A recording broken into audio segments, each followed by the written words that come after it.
नमस्कार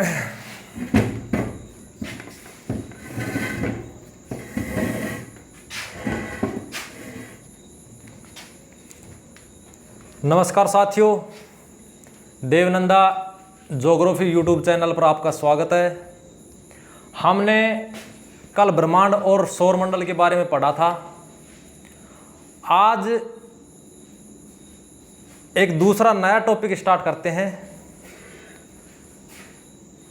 भारत का सामान्य परिचय। अगला जो टॉपिक है वह है भारत का सामान्य परिचय।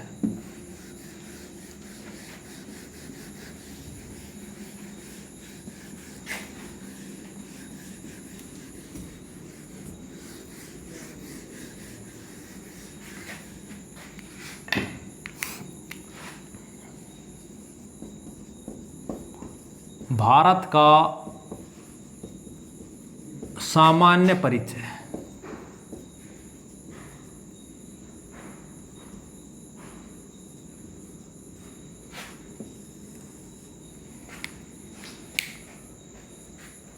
दोस्तों, जो भारत का सामान्य परिचय है, इसको देखते हुए इतिहास के कालक्रम में भारत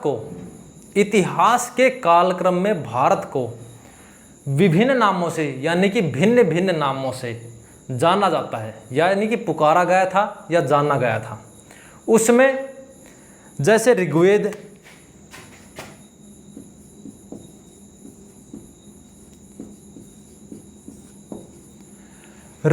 में भारत को आर्यव्रत कहा गया है। आर्यव्रत,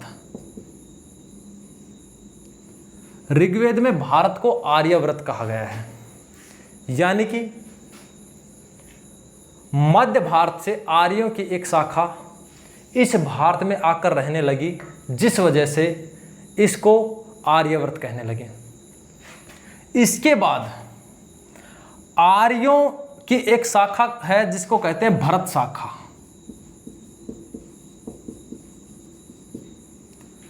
इस भरत शाखा के शक्तिशाली शासक जिसका नाम था भरत, भरत शाखा का एक शक्तिशाली राजा हुआ था जिसका नाम था भरत, और उसी के आधार पर इस देश का नाम क्या पड़ा? भारत। भरत नाम का शासक हुआ था जिसके आधार पर इस देश का नाम भारत वर्ष पड़ा। पहला नाम आता है आर्यव्रत। आर्यों की एक शाखा यहाँ आकर निवास करने लगी थी मध्य एशिया से। उसके बाद दूसरा नाम पड़ा भारतवर्ष। इसके बाद अगर देखा जाए तो इसको हिंदुस्तान कहते हैं।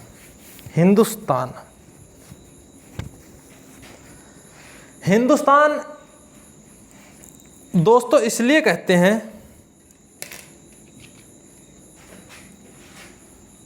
जो ईरान है, ईरान यानी कि पहले इसको फारस बोलते थे, वर्तमान में इसको ईरान बोलते हैं।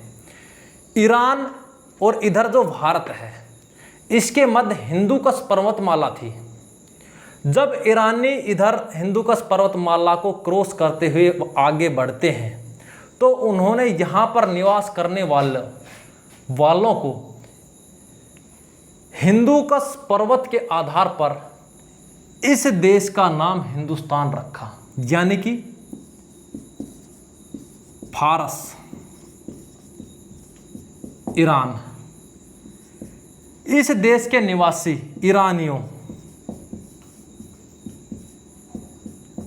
ईरानियों ने इस देश को क्या कहा? हिंदुस्तान। एक तो अवधारणा थी कि हिंदूकुश जब पर्वतमाला को ये क्रॉस करके जब आगे बढ़ते हैं तो उसके बाद इस देश को इन्होंने हिंदुस्तान कहा। दूसरी जो अवधारणा है वह यह है कि सिंधु नदी है उसको सैको ये लोग ईरानी लोग है बोलते थे।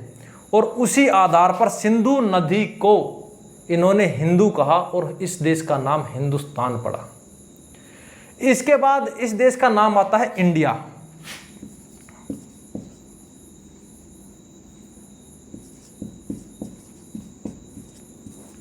इंडिया इंडिया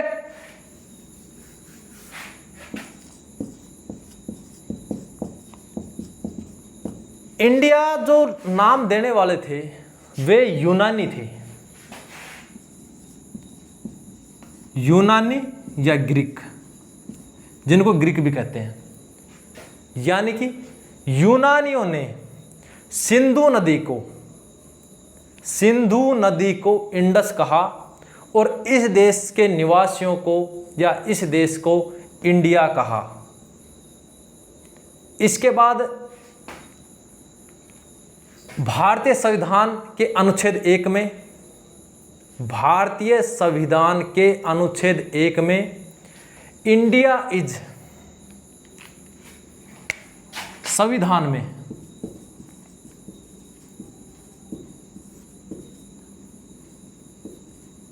अनुच्छेद 1 में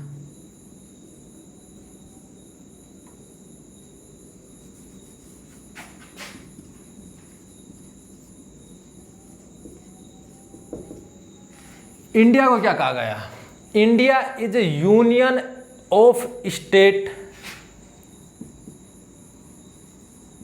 India is union of state,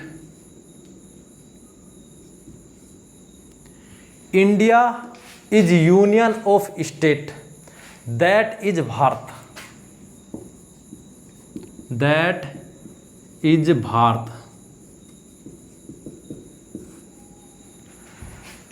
Bharat का जो संविधान है उसमें, उसके अनुच्छेद 1 में इस देश को India is A union of state, राज्यों का संघ, दैट इज भारत, वह भारत है, राज्यों का संघ ही भारत है। तो दोस्तों ये तो हुआ इसका एक सामान्य परिचय, यानी कि आर्यवर्त किसने कहा है या कहाँ कहा गया है, उसके बाद भारतवर्ष कहा गया है, उसके बाद हिंदुस्तान कहा है, फिर इंडिया कहा गया है, उसके बाद यूनियन ऑफ स्टेट कहा गया है। इसके बाद अब हम भारत की स्थिति देखते हैं, स्थिति भारत कहाँ स्थित है।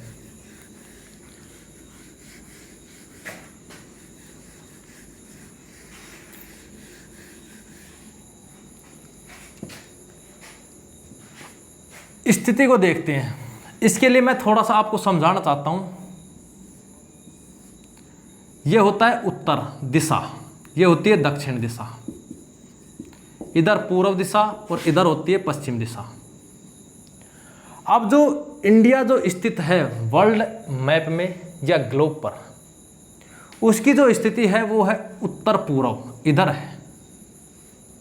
वो कैसे है तो उसको हम एक मैप के द्वारा समझेंगे। मान लेते हैं यह एक ग्लोब है,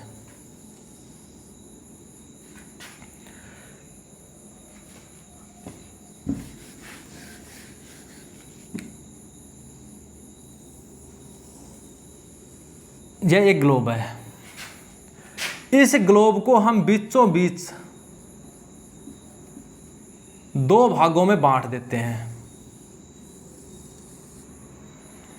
हमने एक ग्लोब बनाया, उसको 2 भागों में बांट दिया।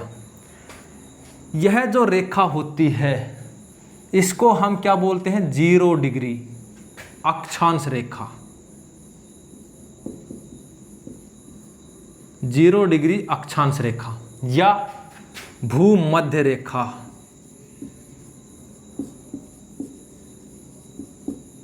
या विषुवत रेखा। इसके 3 नाम हैं, 0 डिग्री अक्षांश, भूमध्य रेखा या फिर विषुवत रेखा।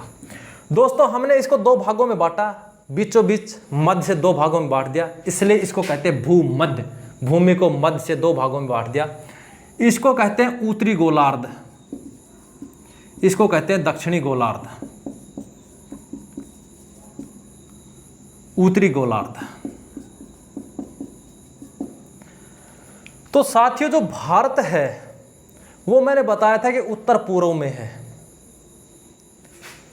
अब हमने ये तो कर दिया कि यह ठीक है उत्तर पूर्व में है और इसको हमने दो भागों में डिवाइड कर दिया। अब इसको आगे देखते हैं।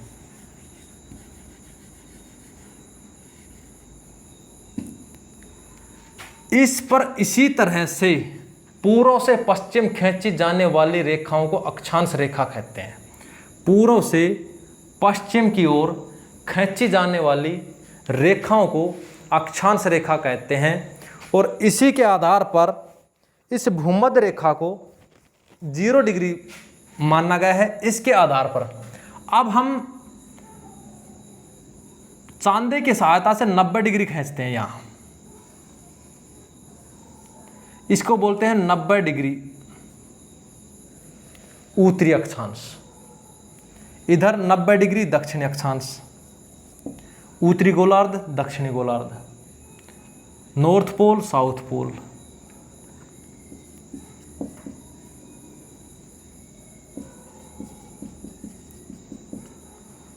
उत्तरी अक्षांश। साथियों, पृथ्वी के केंद्र से इसको त्रिज्या मानते हुए हम इसको डिग्री में विभाजित करेंगे। मान लेते हैं 1 2 3 4 5 6 7 8 9 करते हुए इसको 80 90 यहाँ आ जाती है, 80 90 यहाँ आ जाती है। इसी तरह यहाँ भी 1 2 3 4 करते हुए 80 90 यहाँ पहुँच जाते हैं। यहाँ जैसे मान लेते हैं 5 डिग्री 10 डिग्री 20 डिग्री, इस तरह 90। इसी हिसाब से नीचे की तरफ 1 डिग्री 2 डिग्री 3 डिग्री करते हुए 90 डिग्री। इसी तरह इधर से 1 डिग्री 2 डिग्री 3 डिग्री करते हुए 90 डिग्री पर आ जाते हैं। अब जो भारत की स्थिति है वो कहाँ है? वो है उत्तर, उत्तर लेकिन पूर्व में है। हमने ये तो अक्षांश खींच दिए। मान लेते हैं यहाँ 5 डिग्री है, यहाँ भी 5 डिग्री, इन दोनों को मिला दिए, ये 5 डिग्री अक्षांश हो गया। इसी तरह ये 23 डिग्री है, यहाँ भी 23 डिग्री, इसको मिला दिया, ये 23 डिग्री हो गया। 23 डिग्री नॉर्थ उत्तरी अक्षांश। उसके बाद ये मान लेते हैं 66.5 डिग्री नॉर्थ। उसी हिसाब से दक्षिण में खींच देंगे 23.5 डिग्री साउथ, 66.5 डिग्री साउथ। साथियों, अक्षांश रेखा, देशांतर रेखा, मानक समय रेखा और मानक तिथि रेखा, इनको समझने के लिए हम ग्लोब की सहायता से नेक्स्ट क्लास या फिर इससे अगली क्लास जो भी बनाएंगे वो इन्हीं पे डिपेंड होगी। यानी कि अक्षांश रेखाएं समझाएंगे कि अक्षांश रेखा कैसे खींची जाती हैं, देशांतर रेखाएं क्या होती हैं, मानक समय रेखा कैसे खींचा जाता है, या फिर तिथि रेखा कौन सी है। लेकिन अभी हम सब छोटा सा देख रहे हैं कि अपना जो भारत है वह कहाँ है। अब हम उत्तर से दक्षिण में एक रेखा खींचते हैं और इसको हम नाम देते हैं 0 डिग्री, 0 डिग्री देशांतर। इसी तरह हम और देशांतर खींच देंगे।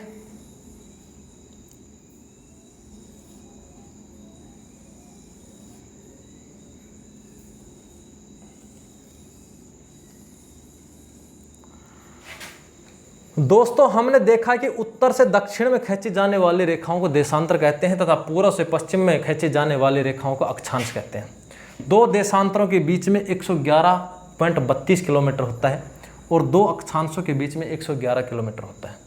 111.7 किलोमीटर भी होता है, 110.6 किलोमीटर भी होता है। लेकिन अभी उसमें नहीं जाना है, हमें सबसे पहले ये देखना है कि हमने ये 0 डिग्री मान लिया, 0 डिग्री देशांतर। लेकिन जो भारत स्थित है वह है उत्तर पूर्व में। इस 0 डिग्री से इधर 180 देशांतर पूर्वी देशांतर और इधर भी 180 पूर्वी पश्चिमी देशांतर होते हैं। इससे हम इधर जब चलते हैं तो 180 डिग्री देशांतर पूर्वी देशांतर और इधर भी 180 डिग्री पश्चिमी देशांतर होते हैं। उसके आधार पर जो भारत की स्थिति है वह है 8 डिग्री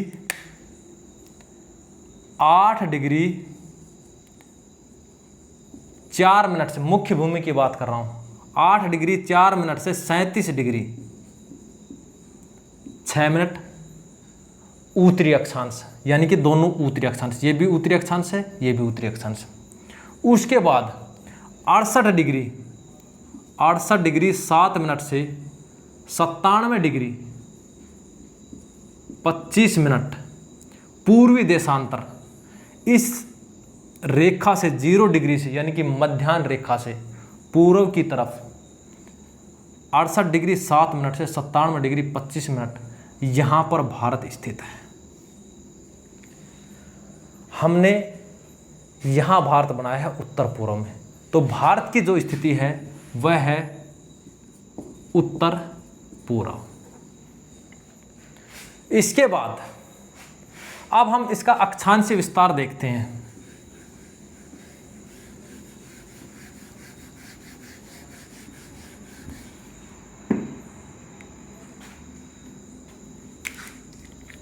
अक्षांशीय विस्तार,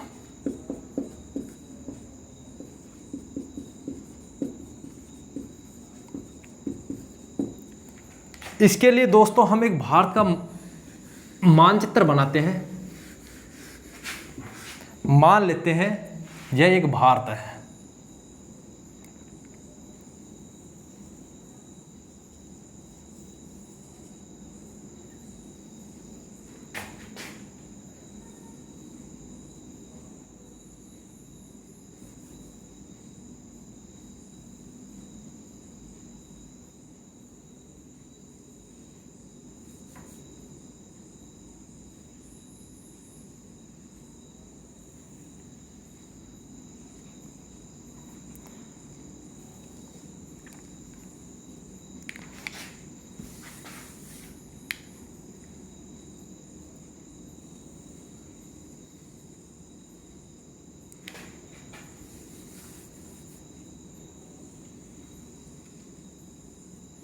मान लेते हैं यह भारत है।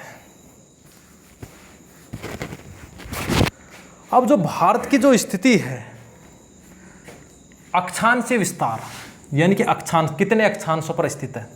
भारत की जो अक्षांशीय स्थिति है वो मुख्य भूमि की बात कर रहा हूं मैं फिलहाल। 8 डिग्री 4 मिनट उत्तरी अक्षांश, 8 डिग्री जो 4 मिनट उत्तरी अक्षांश पर एक बिंदु है कन्याकुमारी, कन्याकुमारी यानी कि cap Comorin, cap Comorin. 8 degree 4 minute उत्तरी अक्षांश से 37 डिग्री 6 मिनट, 37 डिग्री 6 मिनट उत्तरी अक्षांश तक स्थित है भारत। और इस 37 डिग्री 6 मिनट पर जो पॉइंट है भारत का, उसको बोलते हैं इंदिरा कोल। उसका नाम है इंदिरा कोल। इन दोनों के बीच की जो दूरी है वह है 3214 किलोमीटर। अब इसके बाद देखते हैं पूर्व से पश्चिम, यह तो है वही उत्तर से दक्षिण। जो पूर्व से पश्चिम, इधर पूर्व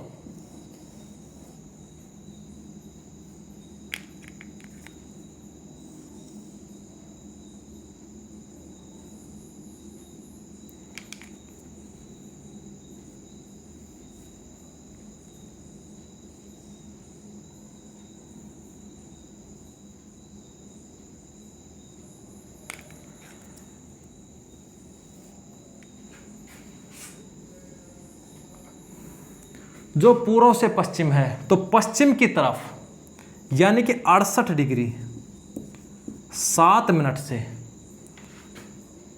पूर्वी देशांतर, 68 डिग्री 7 मिनट पूर्वी देशांतर, देशांतर से 97 डिग्री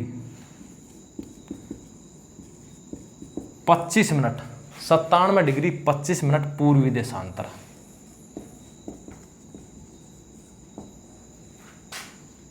पूर्वी देशांतर साथियों, यह भी पूर्वी देशांतर है, यह भी पूर्वी देशांतर है, लेकिन यहां जो स्थान है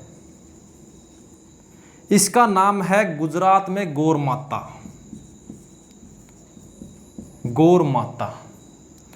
और इधर जो 97 डिग्री 25 मिनट पर जो पूर्व की तरफ जो स्थान है उसका नाम है किबीथू, किबीथू।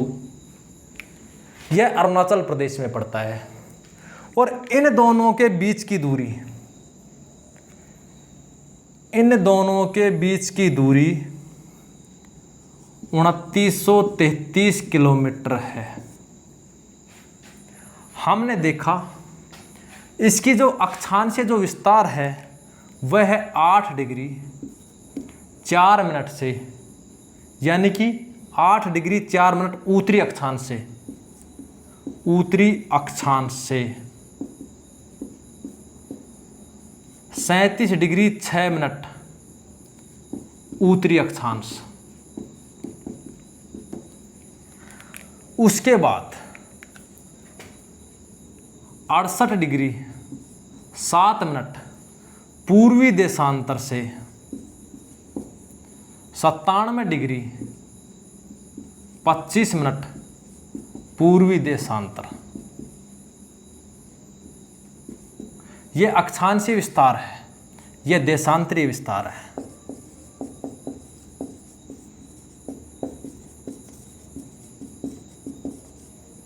यह अक्षांशीय विस्तार या देशांतरीय विस्तार है। भारत उत्तर पूर्व में स्थित है और इसकी जो अक्षांशीय स्थिति ये है और देशांतरीय स्थिति ये है। इसके बाद अब हम चलते हैं आगे कि इसके लगभग बीचों बीच से एक रेखा गुजरती है।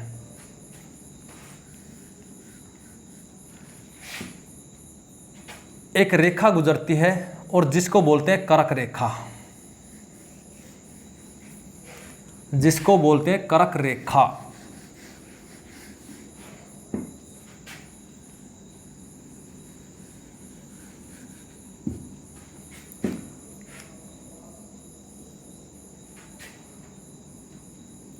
जो करक रेखा है वह 23.5 डिग्री उत्तरी अक्षांश है, यानी कि मान लेते हैं यह 23.5 डिग्री है।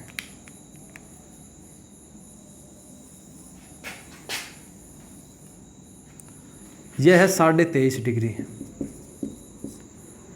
23.5 डिग्री को करक रेखा कहते हैं, लेकिन साथियों करक रेखा तो कहते हैं, लेकिन इसका इंपॉर्टेंट महत्व क्या है। 21 जून को सूर्य की जो किरणें हैं इस करक रेखा पर लंबवत चमकती हैं, क्योंकि सूर्य के संदर्भ में पृथ्वी उत्तरायण होती है, जिसके कारण सूर्य की किरणें 23.5 डिग्री उत्तरी अक्षांश पर लंबवत चमकती है। जो 23.5 डिग्री उत्तरी अक्षांश है, इससे दक्षिण का भाग, इस रेखा से नीचे का जो भाग है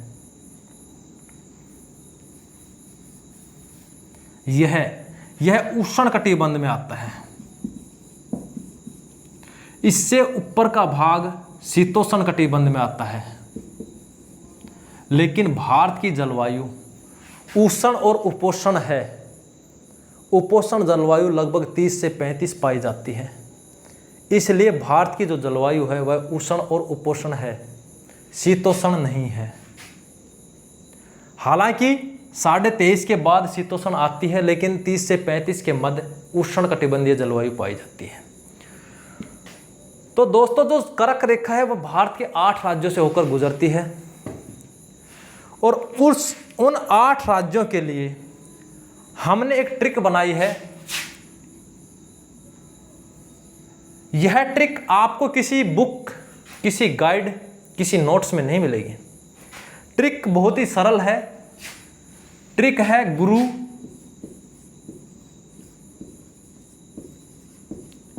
मुझे 6 पत्थर मिले। गुरु मुझे 6 पत्थर मिले। यह ट्रिक आपको किसी नोट्स में, किसी गाइड में नहीं मिलेगी। यह हमारी खुद की बनाई हुई है। इसमें जो गुरु है इससे बनता है गुजरात, उसके बाद जो रू है उससे बनेगा राजस्थान,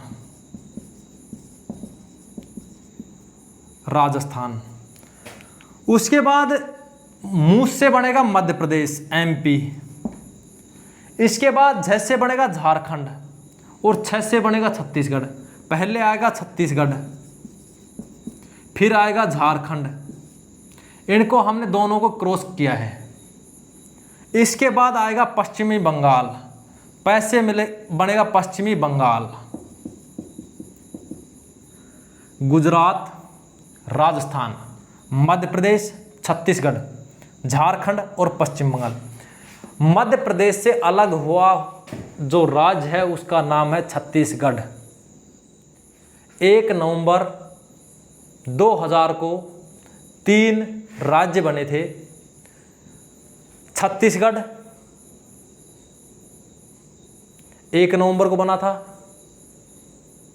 उसके बाद उत्तराखंड 9 नवंबर को बना था 2000 के अंदर। उसके बाद झारखंड 15 नवंबर को बना था।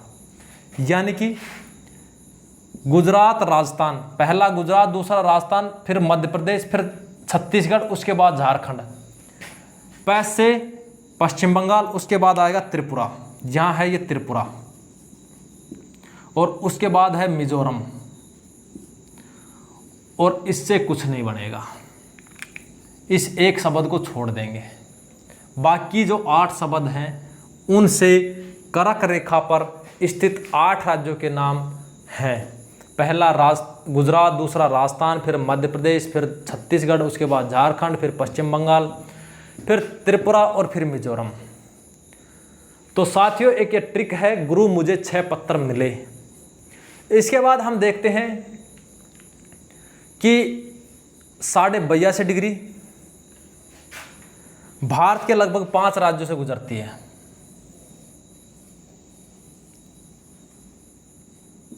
साढ़े 82 डिग्री पूर्वी देशांतर। 82.5 डिग्री पूर्वी देशांतर जो है यह भारत का मानक समय रेखा है और यह भारत के 5 राज्यों से होकर गुजरती है। पहला है उत्तर प्रदेश। इसके लिए भी एक ट्रिक है।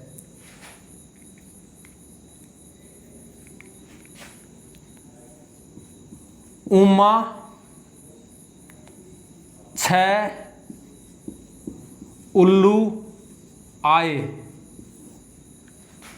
उमा 6 उल्लू आए। इसमें जो उससे है उत्तर प्रदेश, मां से है मध्य प्रदेश, 6 से है छत्तीसगढ़, उससे है उड़ीसा।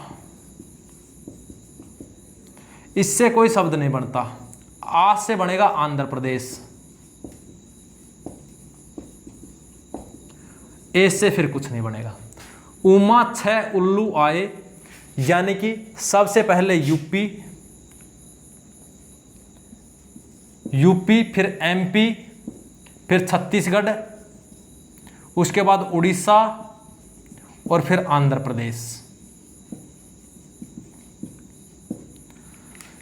साथियों, जो 82.5 डिग्री पूर्वी देशांतर है इस पर भारत के 5 राज्य हैं।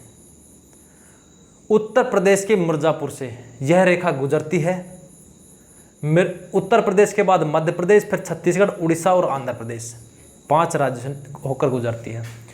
इसके बाद हम देखते हैं कि हमने अक्षांश से विस्तार पढ़ा था 8 डिग्री 4 मिनट उत्तरी अक्षांश से, लेकिन भारत का जो दक्षिणतम बिंदु है, सुदूर दक्षिणतम बिंदु,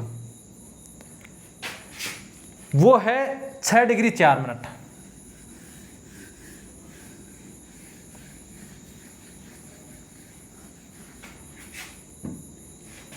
यहां है अंडमान निकोबार द्वीप समूह,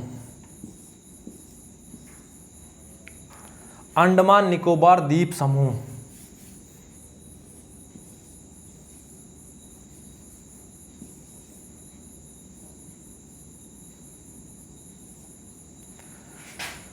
अंडमान निकोबार द्वीप समूह में टोटल मेजर जो द्वीप है वो 7 है, यानी कि 7 द्वीप कौन कौन से हैं? ये 4 जो उत्तर में हैं इनको कहते हैं अंडमान। ये जो 3 द्वीप हैं इनको कहते हैं निकोबार।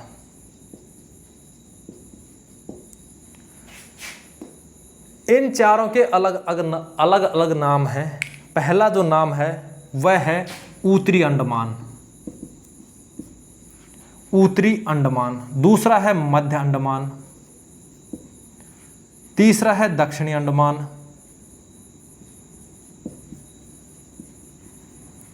दक्षिणी अंडमान, फिर है लिटिल अंडमान,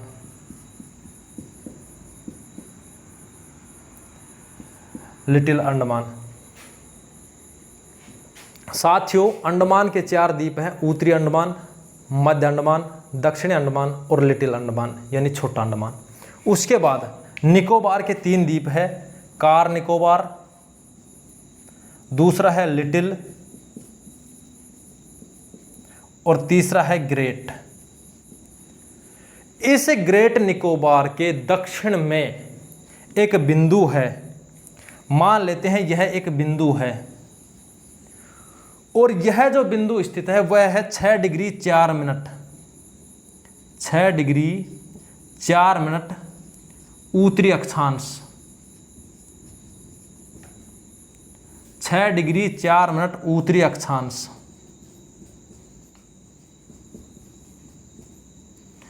इस 6 डिग्री 4 मिनट उत्तरी अक्षांश पर एक पॉइंट है जिसको कहते हैं इंदिरा पॉइंट। इसका क्या नाम है? इंदिरा पॉइंट।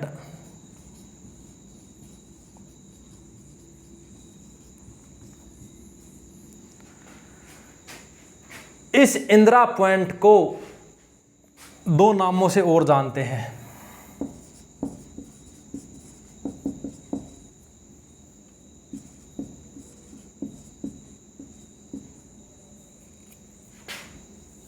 इंदिरा पॉइंट, इसको कहते हैं पिगमेलियन पॉइंट, पिगमेलियन पॉइंट या परसोना पॉइंट या पार्सन पॉइंट। साथियों, हमने देखा कि भारत की जो अक्षांशीय स्थिति है वह 8 डिग्री 4 मिनट से 37 डिग्री 6 मिनट, यह तो है मुख्य भूमि की, लेकिन 6 डिग्री 4 मिनट यानी कि अंडमान निकोबार द्वीप से भारत स्टार्ट हो जाता है और जो है 6 डिग्री 4 मिनट पर। तो इसीलिए भारत का जो दक्षिणतम बिंदु है वह है इंदिरा पॉइंट 6 डिग्री 4 मिनट पर, लेकिन अगर मुख्य भूमि की बात करें तो वह है 8 डिग्री 4 मिनट पर कन्याकुमारी कैप कमोरिन। इसके बाद साथियों हम देखते हैं कि जो भारत है इसकी जो सबसे पूर्व में स्थित जो राज्य है उसकी जो राजधानी है वह किस राज्य की राजधानी है? तो सबसे पूर्व में जो राजधानी है वह है नागालैंड की राजधानी, और नागालैंड की राजधानी है कोहिमा। कोहिमा, नागालैंड की राजधानी कोहिमा सबसे पूर्व में स्थित राज्य की राजधानी है। सबसे पश्चिम में स्थित राज्य की राजधानी अगर हम द्वीपों की बात करें तो लक्षद्वीप की राजधानी है करावती। यहाँ एक द्वीप है, उसका नाम है लक्षद्वीप, जिसकी राजधानी करावती है। अगर हम राज्यों की बात करें तो उसमें है गुजरात, और गुजरात की राजधानी जो है वह है गांधीनगर। गांधीनगर। इसके बाद अगर हम देखते हैं कि उत्तर में, सबसे उत्तर में स्थित राजधानी है वह है जम्मू कश्मीर की, लेकिन अब जम्मू कश्मीर को क्या बना दिया, फिलहाल उसको राज्य का दर्जा नहीं है, अब उसको एक केंद्र शासित प्रदेश बना दिया। 2 केंद्र शासित, एक जम्मू और दूसरा, एक तो जम्मू कश्मीर और दूसरा लद्दाख। और दक्षिण में जो राजधानी है वह केरल की है, तिरुवनंतपुरम। केरल की राजधानी तिरुवनंतपुरम।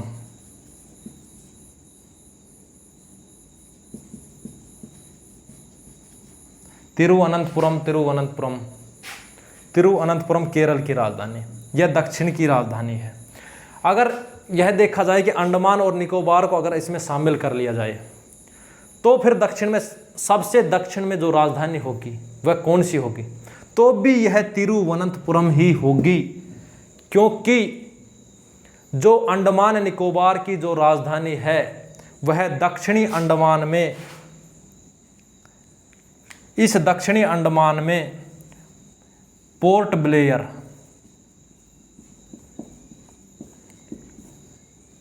अंडमान निकोबार की जो राजधानी है वह है पोर्ट ब्लेयर, और वो है दक्षिणी अंडमान में, इसलिए सबसे दक्षिण में जो राजधानी है वह है तिरुवनंतपुरम केरल की। तो अब इसके बाद हम देखते हैं, आगे चलते हैं।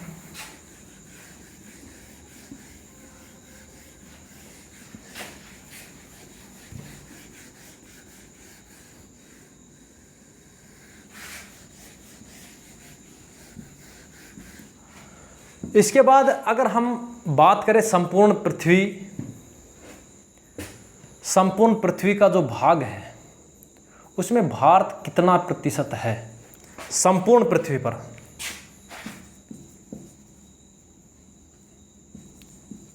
संपूर्ण पृथ्वी पर जो भारत है, भारत का जो भाग है, पर भाग, वह है 0.57%। भूभाग रखता है ओनली भारत संपूर्ण पृथ्वी में। लेकिन अगर बात करें स्थल की, स्थलीय या फिर विश्व की,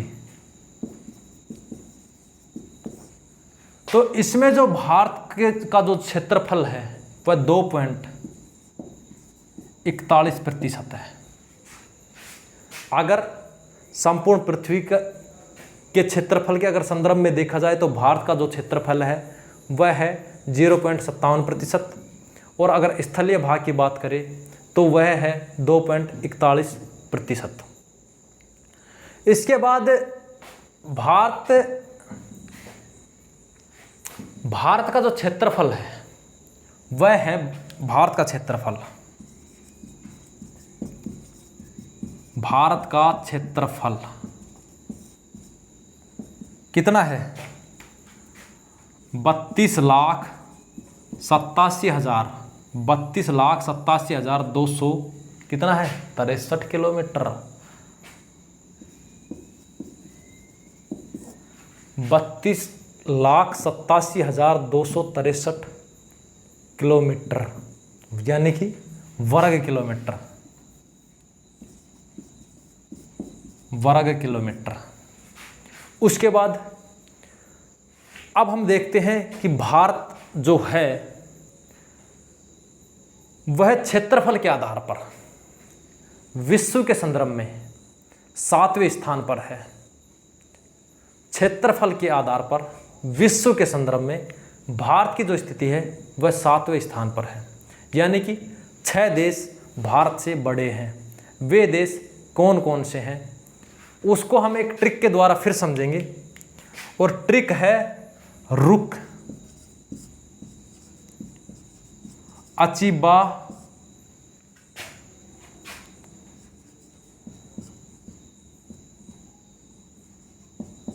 आयो, रुक अचीबा आयो। पहली जो रू है इससे बनेगा रूस। कैसे बनेगा कनाडा। रुक अचीबा ऐसे बनेगा अमेरिका। इस चीज से बनेगा चीन। बा से बनेगा ब्राजील।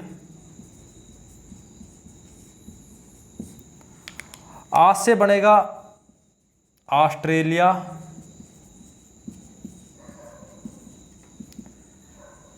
रुक अचीबा आयो और उसके बाद योग को हम छोड़ देंगे। या फिर इसकी एक दूसरी ट्रिक लिखते हैं, रुक अचीबा आभा आई। कुछ भी मान लेते हैं, लेकिन ये 6 जो देश हैं यह इससे बड़े हैं। रूस से रुक, रूस से बनेगा रूस।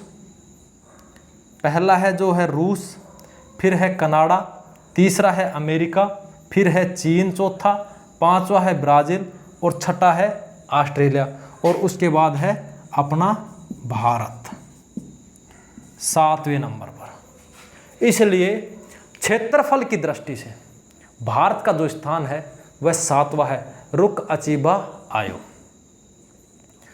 दोस्तों आज के लिए यही काफ़ी है, फिर मिलते हैं नेक्स्ट क्लास में। इसलिए आप सभी का बहुत बहुत धन्यवाद। ओके।